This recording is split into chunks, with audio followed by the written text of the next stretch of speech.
ایک specific segment of society پہ افغانستان میں افغانستان میں جو لوگ پاور میں ہیں یا کہیں نہ کہیں ان کا اسٹیک ہے اس پورے سلسلے میں، وہ اس بات کو ناپسند کرتے ہیں، کیونکہ وہ یہ سمجھتے ہیں کہ پاکستان کے انفلوئنس کو جتنا زیادہ ریکگنائز کیا جا رہا ہے اتنا زیادہ ہمیں جو ہے وہ پیچھے ہٹنا پڑ رہا ہے اور ہمارے انٹرسٹ پہ زد پڑتی ہے. تو ان کے لیے یہ ایک بڑا اریٹیٹنگ قسم کی سٹیٹمنٹ ہے جب یہ پاکستان کی طرف سے آتی ہے، اور یہ انٹرنیشنل سرکلز میں اب ڈسکس ہو رہی ہے کہ پاکستان کا ایک انفلوئنس ہے طالبان پہ یا سوسائٹی کی ایک خاص سیگمنٹ پہ. تو اس حوالے سے پھر یہ جو آپ کی بات صحیح ہے کہ جو وفد تھا، ڈیلیگیشن تھا، there is nothing personal against speaker اور اینی باڈی ایلس، لیکن ڈیفینیٹلی اس میں ایسے لوگ موجود تھے جن کو افغانستان میں ناپسند کیا جاتا ہے، تو ان کو ظاہر ریٹرن کر دیا گیا. اب اس میں یہ کہنا کہ یہ کوئی لاجسٹک ایشو ہے یا ایئرپورٹ کا ایشو ہے تو اس کو کوئی بھی بائی نہیں کرے گا، چونکہ اس کے لیے دیکھیں افغانی جو ہیں وہ بڑے مہمان نواز لوگ ہیں، ان کو پتہ ہے مہمان نوازی کے آداب کیا ہوتے ہیں، ٹریڈیشنز ہیں ان کی، وہ پہلے بتا سکتے تھے ان کو. ایئرپورٹ اچانک تو کوئی نہیں بند کرتا، اور اگر اچانک بند بھی کرتا ہے تو یہ آج کے دور میں یہ نہیں کہ 6 مہینے کے لیے بند ہو گیا، چلو 2-4 گھنٹے میں اس کو واپس کھولا جا سکتا ہے، ایک اسپیسیفک فلائٹ کی لینڈنگ کے بعد پھر بند کیا جا سکتا ہے. تو یہ کوئی ایسی چیز تو نہیں کہ وہاں پہ کوئی نیچرل ڈیزاسٹر آ گیا تھا یا کوئی ایسی بات. یہ بہت ہی بچکانہ سی بات ہے. اصل بات یہ ہے کہ ہمارے جو میں نے نوٹ کیا کہ پاکستان میں تو ہمیشہ یہ روایت رہی ہے، چونکہ پاور کے اصل جو چیزیں ہیں وہ ایسی قوتوں کے ہاتھ میں رہی ہیں جو سامنے آ کے پالیٹکس کرنے کا اختیار رکھتے نہیں، لیکن وہ پالیٹکس کر رہے ہیں. اس لیے ایک بہت بڑا کنفیوژن وہاں پالیٹکس میں آلریڈی ہے کہ کیا چیز کیا ہے. ایک سیکریسی کا تصور جو باقی ملکوں میں نہیں ہے پالیٹکس کے اندر، وہاں پہ بہت زیادہ ہے. اس کی وجہ یہ ہے کہ پالیٹکس میں وہ لوگ انفلوئنس ایکسرسائز کر رہے ہیں جن کی یہ انٹائٹلمنٹ نہیں ہے، تو ظاہر ہے پھر اس کو سیکریٹ طریقے سے ہی چلانا پڑتا ہے. لیکن میں نے نوٹ کیا کہ گزشتہ 2-3 سالوں سے یہ بالکل ہی ایک نارم بن گیا ہے. اسپیشلی آپ کے فارن افیئر جو ہے یہ ایک پہلی بن گئی ہے، یہ ایک ٹائپ کی ایک چیز بن گئی ہے جس کے بارے میں کوئی پریڈکٹ کرنا جو ہے اسپیسیفکلی افغانستان اور انڈیا کے مسئلے پہ، جیسا کہ آپ نے دیکھ لیا کہ اس میں ایک سیکرٹ قسم کی ڈپلومیسی اور ایک سیکرٹ قسم کی کوئی انٹریکشن ہے جو کہ سیکرٹ قسم کے جو ہے وہ ڈیلنگ پہ چل رہا ہے دونوں ملکوں کے ساتھ، اور اس کو کوئی ڈسکلوز اس لیے نہیں کرنا چاہ رہا کہ ظاہر ہے ڈسکلوز کریں گے تو ایک پبلک ڈیبیٹ بنے گا، تو پبلک جو ہے وہ ویسے ڈائریکٹلی بھی اور انڈائریکٹلی اپنے نمائندوں کے ذریعے، جس کو ہم پارلیمنٹ کہتے ہیں، ممکن ہے اس میں کوئی نہ کوئی انٹرفیئرنس کریں جو کہ وہ چاہتے نہیں. تو اس طریقے سے یہ بات آپ کی 100% درست ہے کہ یہ بات ماننا اپنے آپ کو بیوقوف بنانے والی بات ہے کہ اس میں کوئی اس طرح کی ٹیکنیکل یا لاجسٹک ریزن تھی. اس کی ریزن جو ہے وہ ڈیفینیٹلی پولیٹیکل ہے، اور جب یہ پولیٹیکل ہے تو ڈیفینیٹلی جہاز میں ایسے کچھ لوگ شامل کیے گئے تھے جو افغانیوں کے لیے جو ہے وہ قابل قبول نہیں ہے. تو اس سے زیادہ اس پہ آدمی ہو کیا کہے. ہسٹری دیکھ لیں افغانستان کی، گزشتہ 20 سالوں میں کتنا اتار چڑھاؤ ہوا ہے with reference to acceptance of Pakistani nationals یا ان کی ریجیکشن کے ایشوز. لوگوں پہ حملے بھی ہوئے، طرح طرح کی چیزیں جو ہیں اس حوالے سے کہ جی یہ پاکستانی ہے یا یہ اس طرح ہے. تو اس میں کوئی ڈھکی چھپی بات نہیں. اور اس کریٹیکل سٹیج پہ تھوڑا سا میں سمجھتا ہوں کہ پاکستان کے جو پالیسی میکرز ہیں ان کو بھی اپنا تھوڑا دیکھنا چاہیے، جس کو کہتے ہیں نا کہ ہم جو ہے اگر آپ انفلوئنس رکھتے بھی ہیں تو ضروری نہیں کہ آپ اس کا ڈنڈورا پیٹ کے تو بارگیننگ کریں. انفلوئنس جو ہے اس کو پازیٹیولی استعمال ہونا چاہیے. یہ بات اچھا سر بالکل صحیح ہے. یہ تو گلہ افغانستان کا بھی ہے، اور وہ یہ گلہ بڑا کھل کے کرتے ہیں. میرے بہت سارے ایسے دوست ہیں وہ مطلب بہت ساری باتیں کرتے ہیں کہ پاکستان نے وہاں پر بہت زیادہ قتل و غارت گری کی ہے یا جو بھی کیا ہے، مطلب نقصان دیا ہے اس ملک کو. ابھی مطلب لیکن سننے میں یہ آ رہا ہے کہ پاکستان کوشش کر رہا ہے کہ وہاں پہ ان چیزوں کو کنٹرول اور یا جو ان کا انفلوئنس ہے اس کو استعمال کر کے اور وہاں پہ بہتری لا سکے، لیکن فی الحال نظر نہیں آتا. سر آتے ہیں افغانستان سے پاکستان کی طرف. پاکستان میں ایک تو کل کور کمانڈر کانفرنس ہوئی اور وہاں پر ایک دفعہ پھر کشمیر کے حوالے سے بات ہوئی، اس پہ تو آپ بات کریں گے، لیکن اس سے پہلے ایک بڑا امپورٹنٹ ایشو ہے جس کا تعلق لوگوں کی آزادیوں سے ہے. ایک نیشنل اسمبلی کی ایک کمیٹی ہے، ان میں خرم نواز صاحب نے ایک بل پیش کیا، پرائیویٹ بل تھا ان کا، اور انہوں نے کہا کہ جو لوگ فوج کا مذاق اڑائیں گے یا فوج سے ریلیٹڈ لوگوں کا مذاق اڑائیں گے یا ان کے اوپر کوئی سوال اٹھائیں گے تو ان کو ہم 2 سال کی سزا اور 5 لاکھ روپے جرمانہ کریں گے. کیا دیکھتے ہیں کہ مطلب آپ کو لگ نہیں رہا کہ پاکستان وہ جو ایک جسے کہتے ہیں کہ میں کالا دور کہتا ہوں میں جنرل ضیاء کے دور کو یا مشرف کے دور کو، اس طرف نہیں جا رہا ہے؟ مطلب یہ ایک ہڈن مارشل لا نہیں ہے اس طرح کا کہ لوگوں کو روکا جاتا ہے کہ آپ کسی ادارے کے اوپر بات نہیں کر سکتے، اگر وہ پاکستان کا ادارہ ہے یا وہ پاکستان کے لوگ ہیں تو ہم کیوں بات نہیں کر سکتے اس کے اوپر؟ یا ایک کوسچن ہم کیوں نہیں ایز اے جرنلسٹ یا as a citizen of Pakistan ہم کیوں نہیں پوچھ سکتے؟ دیکھیں جی، اس پہ تو مجھے جس چیز پہ زیادہ وہ ہوتا ہے وہ یہ ہے کہ پہلے ہم نے توہین مذہب یا توہین رسالت تو سنا تھا، تو اب آپ جی توہین فوج بھی اگر اس میں شامل کر لیں تو یہ پھر جو پہلی 2 توہینیں ہیں ان کو بھی آپ ایک طریقے سے جو انڈرمائن کریں گے، مجھے یہ لگتا ہے، چونکہ یہ ہوگا الٹیمیٹلی یہی. لیکن دیکھیں میں اس حوالے سے جو پاکستان میں فریڈم آف ایکسپریشن ہے، civil liberties and fundamental rights ہیں، ان کی ہسٹری کا میں بہت ہی کین اور سیریس قسم کا طالب علم ہوں، اور میں اس کو بار بار کنسلٹ کرتا ہوں ریپیٹڈلی، اور اپنی یادداشت کو ریفریش کرنے کے لیے اور اپنے آپ کو نئے جو اس طرح کی چیزیں آتی ہیں ان کو میں ایجوکیٹ کرنے کے لیے. تو دیکھیں اس میں بڑا کلیئر ہے، آپ رائٹ فرام 1947 سے دیکھیں تو پاکستان میں میرے نزدیک ہر آدمی کا اپنا ایک پوائنٹ آف ویو ہوتا ہے، مسائل کی جو جڑ ہے وہ فریڈم آف ایکسپریشن پہ پابندیاں لگانے سے شروع ہوئی.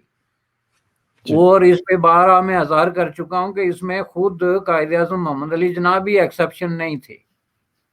یعنی ان کی جو سپیچ تھی اس کو بھی انہوں نے سینسر کیا تھا اسی بنیاد پہ کہ جی یہ پاکستان کے مفادات کے خلاف ہے. یعنی جہاں آپ پاکستان کے فاؤنڈر کو جو ہے ناک آؤٹ کر دیں کہ اس کی بات جو ہے وہ پاکستان کے مفاد کے خلاف ہے، تو اس کا مطلب یہ ہے کہ آپ کو ایسی مخلوق ہیں جو اوپر سے اتری ہیں اور جو کسی ایسی انویزیبل قسم کی اتھارٹی کے ساتھ اور ایسی وزڈم کے ساتھ جو کسی زندے آدمی میں نہیں ہو سکتی، تو اچانک راتوں رات آپ کو احساس ہوا کہ جس کو آپ بابا قام قائد اعظم محمد علی جناح کہتے ہیں، وہ جو ہے اس کی ایک سٹیٹمنٹ جو ہے وہ پاکستان کے مفادات کے خلاف ہے. اس کے لیے جو انہوں نے لفظ استعمال کیے، انہوں نے کہا کہ یہ 2 قومی نظریے کو انڈرمائن کرتی ہے اور پاکستان میں نظریاتی کنفیوژن پھیلانے کا باعث بن سکتی ہے، لہذا اس کو نہ چھاپا جائے.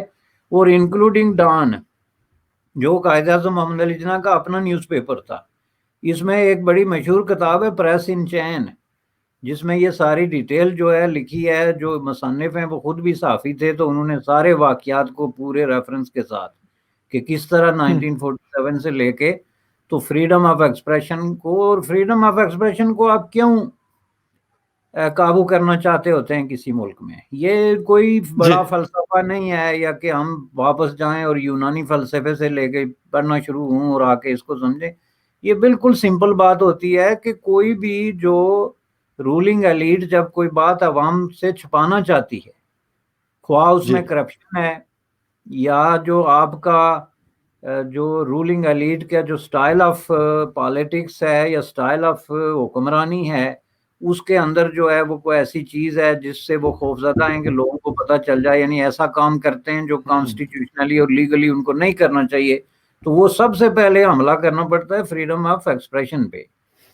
اور یہی وجہ ہے کہ یہ ہمارے پرائم منسٹر صاحب جو پیٹتے ہیں نا جی، کرپشن پاکستان کا نمبر 1 مسئلہ ہے، لیکن اس کے ساتھ یہ بات ان کی سمجھ میں نہیں آتی کہ دنیا بھر میں جہاں کہیں بھی کرپشن ہے اس کا تعلق جو ہے وہ فریڈم آف ایکسپریشن سے ہے. جن ملکوں میں کرپشن ختم ہوئی اس کی واحد وجہ یہ تھی کہ وہاں پہ میڈیا آزاد ہوا. تو آپ جیسے جرنلسٹ صحافی جو ہیں وہ گئے، انہوں نے انویسٹیگیٹ کیا، سٹوریاں لائی، اسکینڈل فائل کیے، تو اس کے نتیجے میں ظاہر ہے کرپشن رکی. آپ ایک طرف میڈیا کا گلا گھونٹیں اور دوسری طرف یہ توقع رکھیں کہ ہم کرپشن روک دیں گے تو یہ وشفل تھنکنگ ہے. جیسے عمران صاحب نے کی, اور آپ دیکھیں 2.5 years کا ان کا جو عرصہ ہے, اس کے بعد جو رپورٹیں بتا رہی ہیں, انڈیکیٹرز اور اشاریے, کہ کرپشن رکی نہیں بلکہ بڑھی ہے. حالانکہ ان کا یس عجیب منطق یہ تھا کہ اوپر بندہ ٹھیک ہو تو نیچے خود جو ہے وہ سیفیں سیدھی ہو جاتی ہیں. تو یہ بالکل سارا جو ہے اب اس وقت جو فریڈم آف ایکسپریشن پہ یہ جو نئی چیز آئی ہے, یہ آپ چلے جائیں جا کے, میں چونکہ وہ ہمارا ٹاپک نہیں, لیکن کسی وقت ہمیں اس پہ ضرور بات کرنی چاہیے کہ دیکھیں جو جی شروع دن سے لے کر جو پریزیڈنٹ ایوب خان کے زمانے سے سب سے پہلا ہتھیار جو استعمال کیا گیا وہ یہی تھا کہ آپ مختلف قوانین بنا کے تو اس میں لوگوں کو اپنی بات کرنے سے روکیں, اور ایسا قانون جب یس موجود ہوگا تو آپ پریس کو بھی ایڈوائز کر دیں گے کہ بھائی چونکہ یہ قانون ہے اس لیے آپ اس کو چھاپ نہیں سکتے. ایک آدمی جس نے کہیں فریڈم آف ایکسپریشن کا اظہار کیا ہے اس کو آپ ناجائز طریقے سے اریسٹ کرتے ہیں, انفیئر ٹرائل میں لے کے جاتے ہیں, اس کو ڈیفنس کا موقع دیے بغیر بھی سزا دے دیتے ہیں, جیسا کہ ہوتا رہا. مطلب جیسے ایوب خان کی بالکل ہسٹری آپ دیکھیں, 10 سالوں میں انہوں نے سیاستدانوں کو کس طریقے سے وکٹمائز کر کے دیوار سے لگایا. تو اس کے پیچھے یہی اس طرح کے کالے قانون تھے جو بعد میں ہسٹری نے ان کو ڈکلیئر کیا کہ یہ کالے قانون ہیں. تو یہ جو قانون یس اب بنا, اور اس کے آگے سٹیپ بائی سٹیپ آپ دیکھیں, دہشت گردی کے خلاف جو قانون بنا تھا, یعنی دہشت گردی کے نام پہ اس میں پالیٹیشنز اور ہیومن رائٹس ایکٹیوسٹ کا یہ کلیئر قسم کا یس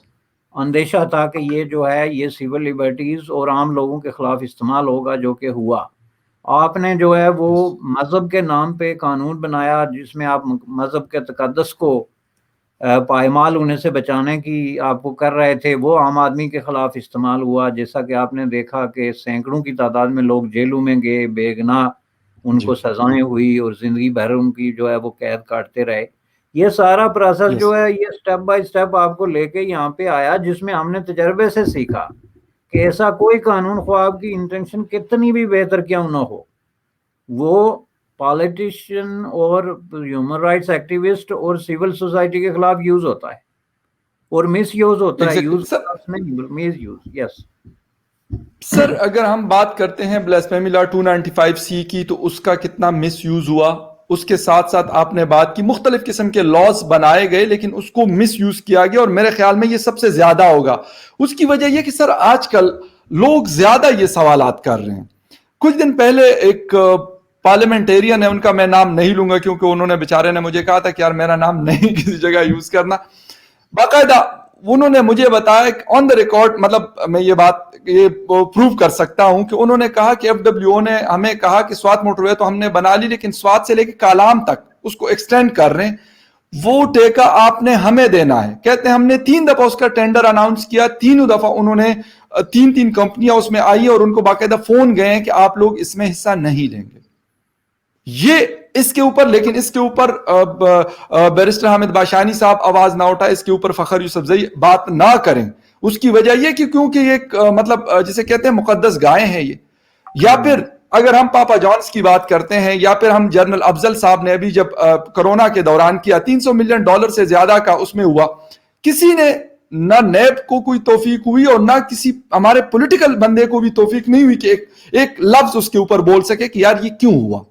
ویسے تو ہم مطلب بڑا جسے کہتے ہیں کہ کپڑے اتار کے رکھ دیتے ہیں پولیٹیکل لوگوں کے کہ یار انہوں نے تو یہ کیا, انہوں نے تو ملک کو تباہ کر دیا, یہ کر دیا. لیکن سر یہ سوال نہیں اٹھایا جا سکتا. کہتے یہ سوال, اور اس میں کہوں گا صرف وہ لوگ نہیں ہیں جو پنڈی میں بیٹھے ہوئے ہیں, میرے خیال میں ہمارے جرنلسٹ یا ہمارے پولیٹیکل لوگ بھی سر اس میں برابر کے شریک ہیں کہ وہ کہتے ہیں یہ سوال نہیں ہو سکتا.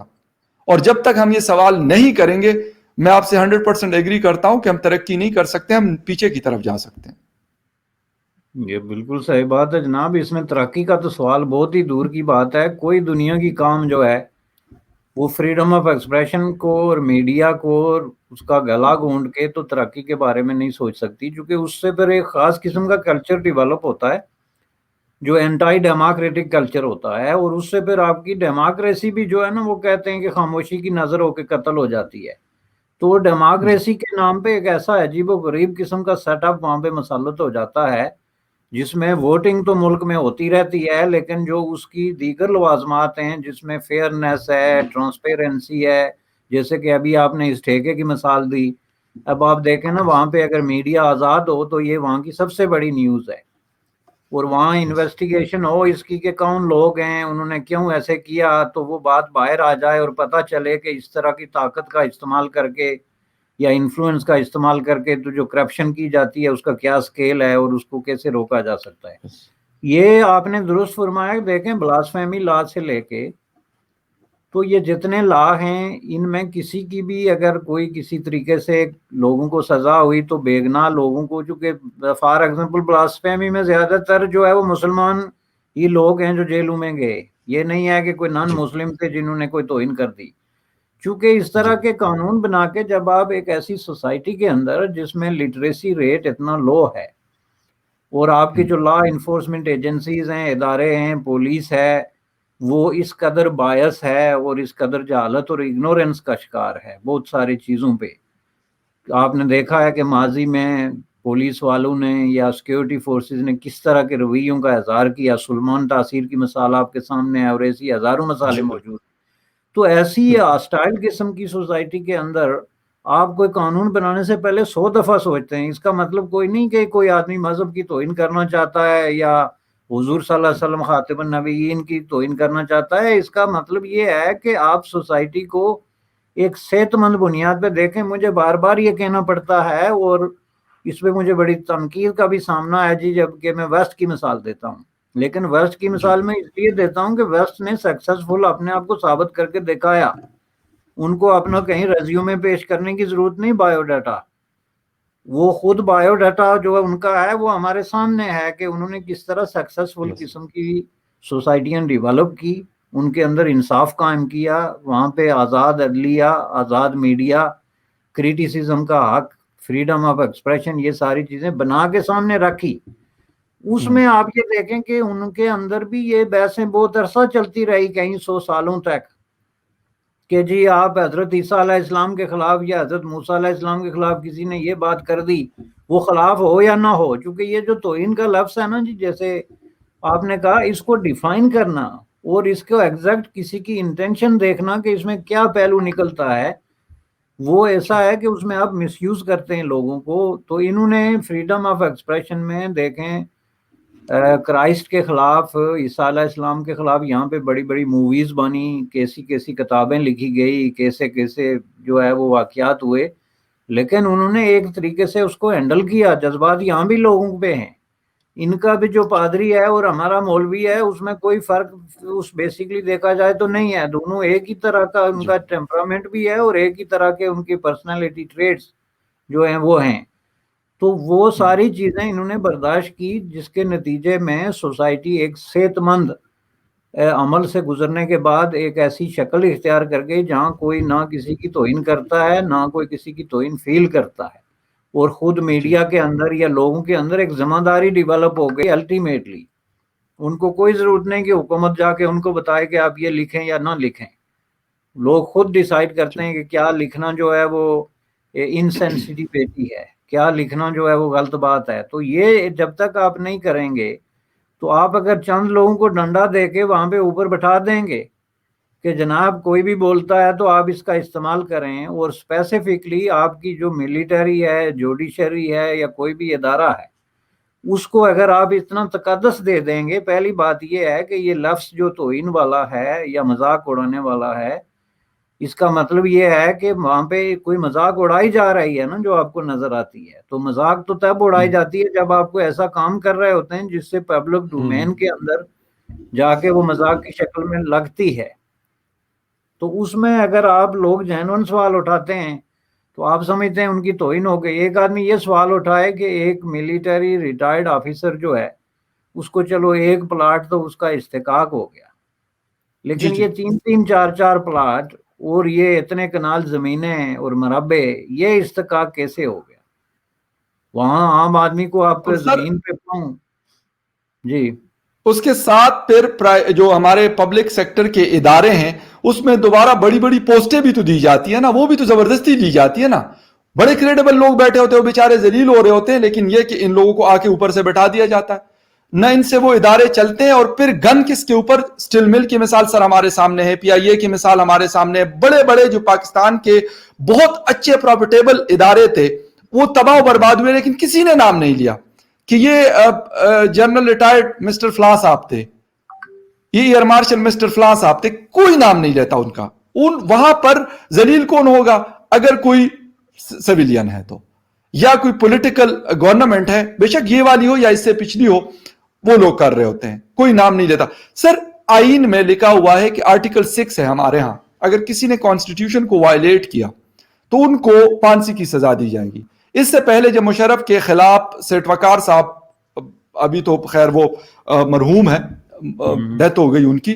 وہ بھی بڑی ایک کنٹروورشل قسم کی ڈیتھ ہے, آج تک کسی کو نہیں پتا چلا کہ ان کو ہوا کیا تھا. وہ ہوئی, انہوں نے جب سزا دی اور انہوں نے کہا کہ ان کو پھانسی دی جائے مشرف کو, اس کے اوپر ہمارے جنرل آصف غفور صاحب نے جو ریئیکشن شو کیا تھا اس دن میڈیا ٹاک میں, یقین کریں کہ اگر آپ ویڈیو نکال لیں تو آپ حیران ہو جائیں گے. سر اگر وہ کانسٹیٹیوشن کو وائلیٹ کرتے ہیں, میں تو یہی کہتا ہوں, میں آپ لوگوں کی اتنی عزت اور احترام کرتا ہوں جتنا کہ آپ آئین پاکستان کی کرتے ہیں, بات ختم ہو گئی. اگر آپ آئین پاکستان کی عزت کرتے ہیں تو میں آپ کی اسی طرح عزت کرتا ہوں. جو مطلب امپورٹنس آپ اس آئین کو دیتے ہیں وہی امپورٹنس میں آپ کے ادارے اور آپ کے لوگوں کو دیتا ہوں. نہیں, آپ کی بات بالکل 100% درست ہے, اور دنیا بھر میں یہ چلن ہے کہ دیکھیں جی, کوئی آدمی کسی ادارے سے متعلق ہے لیکن وہ ہے تو آدمی, بنیادی طور پہ وہ by definition of the constitution جو ہے وہ جسٹ ایک سٹیزن آف دیٹ کنٹری ہے. اس کے بعد اس کے مختلف رنگ روپ ہیں کہ کوئی صدر بن گیا, کوئی وزیر اعظم بن گیا, کوئی ملٹری باس بن گیا, لیکن بنیادی طور پہ ایک سٹیزن ہے اور کانسٹیٹیوشن سے باہر نہیں ہے. اور جو کوئی بھی ان کانسٹیٹیوشنل قسم کا کام کرے گا, جو پاکستان میں روایت رہی ہے کہ دیکھیں یہ کسی چیز کی حد ہوتی ہے کہ 70 سال میں سے نصف عرصہ جو ہے وہ آپ نے ملٹری رول کے اندر گزارا, ظاہر ہے کہ اس کی وجہ یہی تھی کہ اس کے پیچھے یہ سوچ تھی کہ ہماری صلاحیتیں, ہماری جو ایڈمنسٹریٹو کیپاسٹی ہے, ہمارا جو ایکسپیرینس ہے, ہمارے جو سوچنے سمجھنے کی صلاحیتیں ہیں, اور ہماری اس وطن سے جو جڑت اور محب وطنی ہے وہ آپ لوگوں سے زیادہ ہے, اس لیے حکومت ہم کریں گے. چونکہ آپ ووٹ لے کے تو نہیں آئے نا کہ عوام نے آپ کو منتخب کیا, تو کوالٹیز تو آپ نے پھر یہ بیان کی کہ ہم آپ سے بڑے محب وطن ہیں اور آپ سے زیادہ دانش مند ہیں, اور آپ ہٹیں تو ہم کرتے ہیں. یہی چیز اب ہو رہی ہے. پہلی بات یہ ہے کہ دنیا کے کسی ملک میں یہ ناقابل برداشت بات ہے کہ آپ کا ہر امپارٹنٹ جو کوئی محکمہ ہے جس میں کوئی 100-200 ملازم ہے, اس کا ہیڈ آپ کسی ریٹائرڈ آدمی کو بنا دیں. میں یہ نہیں کہتا کہ ریٹائرڈ سے مراد صرف ملٹری سے ریٹائرڈ ہوا ہو, کہیں سے ہوا ہو, چونکہ ایک آدمی اپنی عمر کا جو ایک مخصوص سرمایہ جو ہے وہ پورا کر کے اس کا معاوضہ لے کے, تو پوری دنیا کے قانون کے مطابق جو ریٹائرمنٹ کی ایج ہے اس کو ٹچ کر کے اپنے بینیفٹ لے کے اب وہ جائے فلائی کام کرے, پرائیویٹ کام کرے, لیکن وہ جا کے پھر جو ہے وہ لوگوں کے حقوق کو اگنور کر کے, تو اس کا مطلب یہی ہوا نا کہ آپ جو سویلین پاپولیشن ہے, اس کے بچے ہیں, پڑھے لکھے لوگ ہیں, پی ایچ ڈیز ہیں. یہ اب ایک عام بات بنتی جا رہی ہے کہ پاکستان میں پی ایچ ڈیز جو ہیں وہ رکشہ چلانے پہ اتر آئے ہیں, یا ملک چھوڑ کے بھاگ کے باہر جو ہے وہ سڑکوں پہ جھاڑو دے رہے ہیں. تو اس کی وجہ یہی ہے کہ آپ نے کسی چیز میں کوئی وقت ہی نہیں چھوڑی ہے. آپ نے اس ملک کو اس طریقے سے آپس میں بانٹ برت کے آپ کھا رہے ہیں کہ جس طرف نگاہ اٹھائیں آگے آپ کا بندہ بیٹھا ہوا ہے, تو اس میں عام آدمی کو پی ایچ ڈی ہو یا میٹرک فیل ہو وہ کیا کرے گا, سپیس ہی آپ نے ساری جو ہے اس کو آکوپائی کر لیا. تو یہ چیزیں جو ہوتی ہیں نا, یہ پارلیمنٹ کا کام ہے کہ وہ وہاں پہ بل لائے اور اس کو کلیئر کرے کہ کسی بھی محکمے میں اس طرح آپ باہر سے اپائنٹمنٹ نہیں کر سکتے. فار ایگزامپل جو محکمہ مال سے ایک آدمی سیکریٹری ریٹائرڈ ہوا ہے, he might have lots of experience, expertise, لیکن اس کا حق نہیں بنتا کہ وہ آگے بیٹھ جائے محکمہ تعلیم کا جو ہے وہ چیف بن کے, کیونکہ وہ کتنی بھی ایکسپرٹیز ہیں اس کی اپنی فیلڈ میں ہے. اور یہ ویسے جو ملٹری سے ایکسپرٹیز آتی ہیں وہ آرگنائزیشن چلانے کی آرگنائزیشنل سکلز ہیں, ڈیفینیٹلی ہوں گی, بڑی آرگنائزیشن ہے, لیکن آرگنائزیشنل سکلز جو ہیں وہ ڈیولپ کی جا سکتی ہیں سیویلین میں بھی اور عام لوگوں میں بھی. اس کا مطلب یہ نہیں کہ آپ ان کا روزگار چھین لیں, ان کے سارے جو ہے وہ وسائل پہ قابض ہو کے بیٹھ جائیں اور کہیں کہ جی یہ تو ہم ان کی مدد کر رہے ہیں. تو یہ تو وہی پھر انگریز والا انگریز جب بر صغیر میں گئے تھے یا کالونیل پاورز کہیں بھی گئے، پرتگالی گئے، فرانسیسی گئے، پوری دنیا میں، انہوں نے جا کے یہ تو نہیں کہا کہ ہم کوئی لوٹ مار کرنے یا آپ کے وسائل پہ قبضہ کرنے آئے ہیں، انہوں نے تو یہ کہا کہ ہم آپ سے بہتر ہیں، ہماری صلاحیتیں، ہماری لینگویج، ہمارا کلچر، ہماری ایکسپرٹیز، اس لیے ہم آپ کی مدد کرنے آئے، دراصل ہم آپ کی ہیلپ کر رہے ہیں۔ یہی جو ہے سسٹم پاکستان میں چل رہا ہے، کسی محکمے کو اٹھا کے دیکھ لیں۔ حالت یہ ہے کہ ایک آدمی جو ہے وہ فخر سے کہتا ہے کہ میں کوئی 17 دفعہ منسٹر بن چکا ہوں۔ اب یہ اس کے لیے فخر کی بات ہے، لیکن یہ پوری قوم کے منہ پہ تماچا ہے، اس کے پالیٹیشین، اس کے بچوں، اس کے فیوچر کے منہ پہ تماچا ہے کہ آخر ایک آدمی کے پاس کیا ایسی گیدڑ سنگھی ہے کہ ہر رجیم میں وہ لیفٹ ہے، رائٹ ہے، سویلین ہے یا ملٹری ہے، اس میں منسٹر وہی ہے، جس کا مطلب یہ ہے کہ آپ جو ہے وہ کس طریقے سے اپنے سٹوجز کے ذریعے جو ہے اس ملک کو چلا رہے ہیں، اور کس طریقے سے آپ نے عوام کے وسائل پہ قبضہ کیا ہوا ہے، اور سویلین چہرے ایسے رکھے ہوئے ہیں جو کہ آپ کے ساتھ مل جل کے تو لوٹ کسوٹ میں انوالو ہیں۔ تو یہ چیزیں لمبا تو نہیں چل سکتی نا، یہ تو آپ اپنے پاؤں پہ خود کلاڑی مار رہے ہیں۔ ایگزیکٹلی بس سر وہاں پہ تو خیر ملک کی سالمیت، ملک کی سلامتی، محب الوطنی، یہ ساری چیزیں آپ نے قائد اعظم محمد علی جناح صاحب کی بات کی، وہاں سے لے کے فاطمہ جناح صاحبہ کے ساتھ کیا کیا ایوب خان نے، وہ کسی سے ڈکی چھپی بات نہیں ہے کہ ریڈیو پاکستان میں ان کو تقریر نہیں کرنے دی گئی، اس نے کہا میں لائیو تقریر کروں گی، انہوں نے کہا نہیں ہو سکتا، یہ ایوب خان ہی تھے اور کون تھے؟ آج ان کے بیٹے اور ان کے پوتے اسی پارلیمنٹ میں بیٹھے اور بڑی بڑی تقریریں کرتے ہیں، تکتے نہیں ہیں، کوئی برا نہیں کہتا۔ جنرل ضیاء صاحب کا بیٹا اعجاز الحق بیٹھتا ہے، وہ کبھی یہ نہیں کہتا کہ یار میرے باپ نے یہ ظلم کیا 11 سال اس ملک کے ساتھ۔ مشرف کے تو چلو بچے دونوں، ایک بیٹا اور ایک بیٹی غالباً دونوں امریکہ میں جہاں پہ بھی رہتے ہیں، لیکن سب نے کیا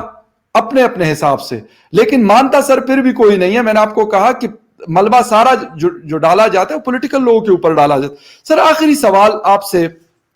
پاکستان ہندوستان کے بیچ میں کچھ ڈیولپمنٹس ہوتی ہیں پھر نیچے چلے جاتی ہے بات، ابھی جس طرح یہ یوٹرن ہے، ہم نے خیر بہت ساری بات اس کے اوپر کر لی، عمران خان صاحب نے جب کہا کہ ہم کاٹن شوگر منگوائیں گے، اس کے بعد پھر وہ اس بات سے پیچھے ہٹ گئے، جو ان کا ایک خاصہ ہے، ان کی ایک اسپیشلٹی میں کہوں گا اس چیز میں، یوٹرن میں انہوں نے کیا نظر آ رہا ہے ان فیوچر آپ کو کہ ایسی کوئی ڈیولپمنٹ ہو سکتی ہے، یا عمران خان صاحب کے ہوتے ہوئے ایسا کچھ نظر نہیں آ رہا آپ کو؟ دیکھیں جی، عمران خان صاحب جو ہے نا وہ ریفلیکٹ کر رہے ہیں ایک خاص سٹیٹ آف مائنڈ کو اور ایک سچویشن کو جو پاکستان میں پریویل کر رہی ہے، اور وہ سچویشن ڈیفینیٹلی اگین یہ ہے کہ وہاں پہ ڈیسیجن میکنگ جو ہے وہ پالیٹیشنز کے ہاتھ میں یا پارلیمنٹ کے ہاتھ میں نہیں ہے، بلکہ انویزیبل فورسز ہیں جو آپ کے فارن افیئرز کو دیکھ رہی ہیں۔ تو جب تک اس بات کا فیصلہ نہیں ہو جاتا اس وقت تک یہ مسئلہ حل نہیں ہو سکتا۔ یہی وجہ ہے کہ وہ ریپیٹڈلی ایک ہی بیان جو 70 سال پہلے دے دیا گیا تھا اس کو ریپیٹ کرتے ہیں کہ ہم جی کشمیریوں کے حق خود ارادیت میں ان کے ساتھ کھڑے ہیں اور ان کے فلاں کر دیں گے، اور پریکٹیکلی ظاہر ہے جو آپ نے کیا اس پورے عرصے میں، نصف صدی کے عرصے میں، اور جو حال ہوا کشمیریوں کا بھی اور جو حال ہوا آپ کا بھی، فائنلی جو ہوتی ہے نا ایک سبکی اور ہزیمت اور ایک طرح کی آپ کو جو ہے انسلٹنگ قسم کا اس میں سے گزرنا پڑا، اس کے باوجود آپ کی پالیسی میں کوئی تبدیلی نہیں آئی، جس کا مطلب یہ ہے کہ یہ پالیسی اب جو ہے یہ کچھ لوگوں کے مفادات کے ساتھ اس طریقے سے وابستہ ہو گئی ہے کہ وہ اس پہ آخر دم تک لڑنے کے لیے تیار ہیں۔ ایک جو ایلیٹ کا ایک حصہ ہے جس کا وہاں پہ سٹیک جو ہے وہ کشمیر ایشو کے ساتھ بھی جڑا ہوا ہے اور انڈیا پاکستان کی ٹینشن کے ساتھ بھی جڑا ہوا ہے۔ تو جب تک اس کو، میں نے کہا نا کہ جب تک آپ کی پارلیمنٹ با اختیار نہیں ہوتی، عمران خان صاحب نے، آپ مجھے یہ بتائیں کہ 2 سال میں یا 2.5 ایئر میں پارلیمنٹ کو امپاور کرنے کے لیے کون سا کام کیا؟ اگر انہوں نے اس مد میں کوئی کام کیا تو اس کو جو ہے وہ ذلیل کرنے کے لیے اور ارریلیونٹ کرنے کے لیے کیا۔ تو جب اس طرح کی سچویشن آ جائے گی تو 1% جو ہے اس کو اسی طرح یو ٹرن لینے پڑیں گے۔ یہ یو ٹرن ان کو ظاہرہ لینے پڑتے ہیں چونکہ ان کو بتایا جاتا ہے کہ یہ کام آپ نہیں کر سکتے۔ یہ جو انہوں نے کیا تھا ڈیسیجن انڈیا کے ساتھ شوگر وغیرہ کا یا کشمیر کے حوالے سے، ان کا آپ لیٹر دیکھیں جو انہوں نے لکھا ہے پرائم منسٹر مودی کو، اس لیٹر کی لینگویج دیکھیں اور پھر اب ان کی لینگویج دیکھیں تو اس میں بہت بڑا فرق ہے. اس سے 6 مہینے پہلے کی لینگویج دیکھیں تو یہ جو ہے یہ ساری چیزیں بتاتی ہیں کہ انڈیا کا چیپٹر اور افغانستان کا چیپٹر جو ہے وہ عمران خان صاحب کے ہاتھ میں نہیں ہے. یہ جن فورسز کے ہاتھ میں ہے وہ جب ڈیسائیڈ کریں گے کہ ہم نے اس کو طے کرنا ہے, اور ان کی ڈیسیجن یہ ہے جس کا بار بار انہوں نے اظہار کیا مختلف طریقوں سے کہ یہ ہماری ٹرمز اور کنڈیشنز پہ ہوگا. یعنی یہ ہونا چاہیے جو آپ سب لوگ چاہتے ہیں, پیس از اوکے آلسو, امن سے ہمیں بھی کوئی دشمنی نہیں ہے, لیکن یہ ہوگا آہستہ آہستہ ہوگا اور ہماری ٹرمز اور کنڈیشنز پہ ہوگا. یعنی وہ اس کو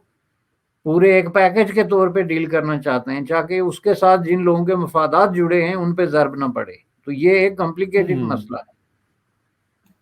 بالکل صحیح ہے, زبردست. باشانی صاحب بہت اچھی بات آپ نے کی, اور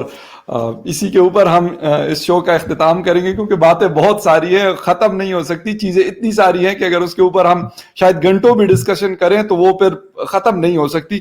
آئندہ کے لیے کیونکہ کسی اور شو میں پھر بہت ساری چیزیں ہوتی ہیں, جب بھی آپ آتے ہیں میرے چینل کے اوپر تو بہت ساری چیزیں ہوتی ہیں اور بہت ساری اچھی ڈسکشنز ہوتی ہیں اس حوالے سے, اسپیشلی جو قانون سے ریلیٹڈ چیزیں اس کے اوپر تو آپ بہت اچھی رہنمائی فرماتے ہیں. Thank you very much for your time sir, and thank you very much viewers for watching debate with فخر یوسف زئی. Take care. آپ کا شکریہ جناب, تھینک یو.